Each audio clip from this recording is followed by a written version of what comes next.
બધી ગોપીઓ જેટલી પણ કુમારિકાઓ હોય છે કાંત્યાયની માને કહે છે કે હે કાંત્યાયની માં, અમે જન્મ જન્માંતરથી કૃષ્ણને સેવતા આવ્યા છીએ, નારાયણની ભક્તિ કરતા આવ્યા છીએ, અને દ્વાપર યુગની અંદર અમને જ્યારે બધા ઋષિ મુનિઓને ખબર પડી કે પરબ્રહ્મ પરમાત્મા ભગવાન કૃષ્ણ સ્વરૂપે આવવાના છે અને પ્રેમા અવતાર લઈને આવવાના છે, પોતાના ભક્તોને જે જોઈએ એ અર્પણ કરવા આવવાના છે, ત્યારે અમે બધા જ સંત મહાત્માઓ આ ગોપીઓનું સ્વરૂપ ધારણ કરી આ ગોપીઓનો અવતાર લઈ અમે ગોપીઓના સ્વરૂપની અંદર આ વ્રજમાં પધાર્યા છીએ, અને એ કૃષ્ણ અમને પ્રાપ્ત થાય એવું તમે અમને વરદાન આપો. કાંત્યાયની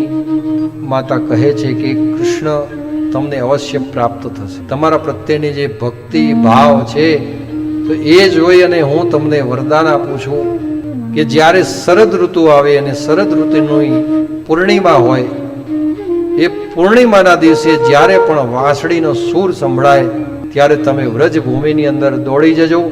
ત્યાં તમને કૃષ્ણની પ્રાપ્તિ થશે એવું માં વરદાન આપે છે.